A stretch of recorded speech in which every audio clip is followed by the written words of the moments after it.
Sir இப்போ நான் ஒரு வீடியோவில் பார்த்தேன், ஒரு மந்திரவாதி வந்து எலுமிச்சை பழத்தை வந்து பறக்க வைக்கிறாரு. இந்த வேலை வந்து அப்படி கை நீட்டி அசைச்சு அந்த வேலை நகர்த்துறாரு. அப்புறம் வந்து கை காட்டி அப்படி இலக்கை இருந்து எரிய விடுறாரு, அணைக்கிறாரு. இதெல்லாம் எப்படி சார் பண்ணுறாங்க?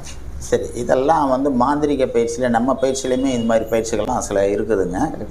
சரிங்களா? மந்திரம் கால் மதி முக்கால். ஓகே, சரியா? மந்திரம் காலுங்கிறது இருக்குது, மதி முக்காலுங்கிறது இருக்குது. இது மந்திரத்தால் செய்ய வேண்டியது, மதியால் செய்ய வேண்டியதுங்கிறது பாகுபாடு இருக்குது. சரிங்களா? பெரும்பாலும் இதெல்லாம் என்னன்னு கேட்டிங்கன்னா மதியால் செய்யக்கூடியது. இதையும் மாந்திரிகம்னு சொல்லி மக்கள் ஏமாந்துட்டு இருக்கிறாங்க. அதை நெருப்பரிச்சு காமிச்சோம் இல்லையா, அப்போ வீடு போட்டிருந்தீங்க இல்லையா? சரிங்களா? இது மெடிக்கல் கடையில் கிடைக்கக்கூடிய பொருள். ஆமாம், அதை வாங்கி எரிச்சு போட்டு நம்ம எரிச்சிடுறோம்.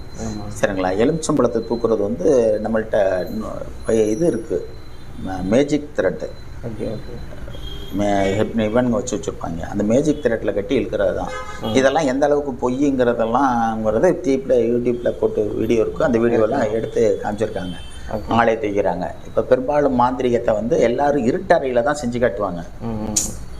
ஆனால் என்னுடைய இது அப்படி இல்லை. எல்லாமே வெட்ட வெளியில் பட்ட பகலையில் எல்லாமே பகலில் செய்து காட்டக்கூடியது.